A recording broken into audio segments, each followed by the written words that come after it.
I first noticed my brother being bullied when I saw him come home with a bruise on his arm.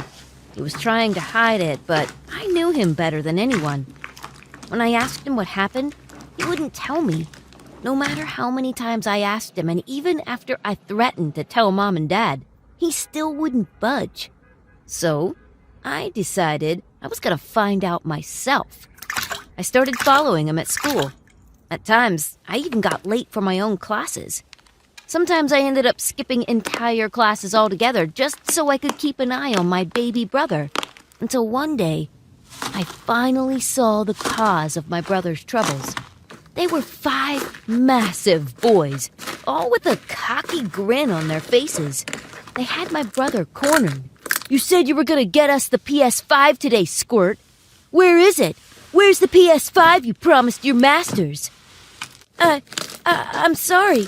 Please. My dad wouldn't buy it for me, and I couldn't find my mom's card. I promise. I'll keep trying. I'll have it for you next week. You said that last week. I guess you'll need reminding again, huh?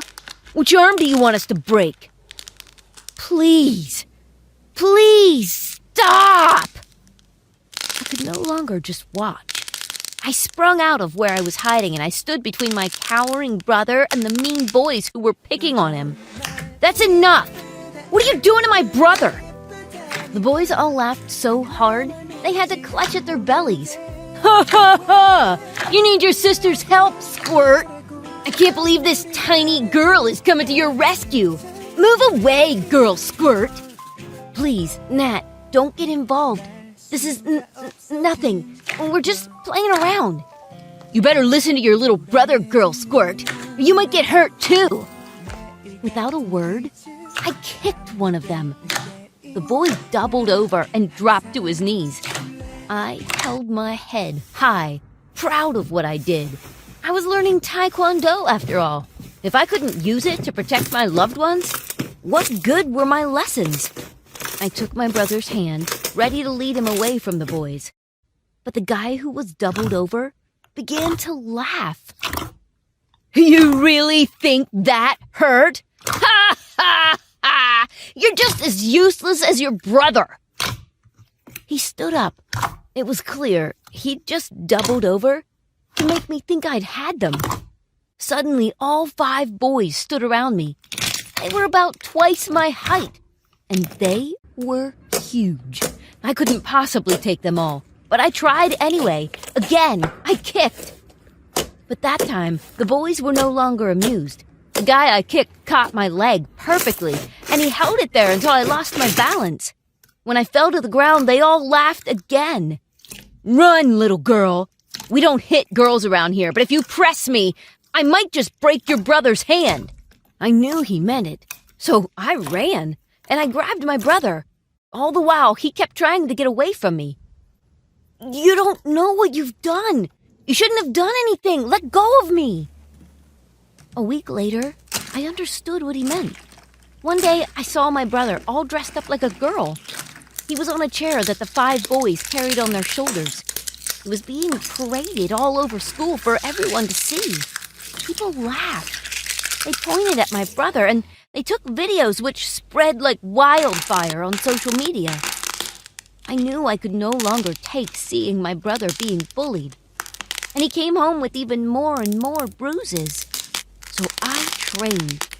I trained until I too had bruises and calluses on my hands and feet. My instructor told me to be strong for my brother. She inspired me whenever I felt like giving up. "Remember who you were doing this for," she would tell me. Until one day, after months of painful, hard work, I got my black belt in Taekwondo. I knew I was finally strong enough to face them. But when I challenged them to a fight, they just laughed in my face. "Oh, girl Squirt thinks she can take us in a fight? In your dreams, little girl. Go cry to Daddy." And they just left me like that. They didn't even acknowledge me. I was so frustrated. I took it out on my punching bag so much that I split it open. As I watched the sand fall to the floor and I looked at myself in the mirror, an idea came to me. If they weren't gonna face me as a girl, I would fight them on equal terms. I dressed up as a boy the next day. I hid my hair in a hat. I borrowed my brother's clothes and shoes. And even though his clothes looked baggy on me, it only made me look the part.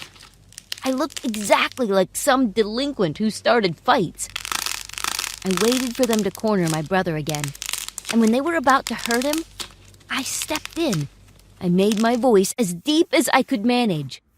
"You better stop picking on this kid, or you'll get it from me." What?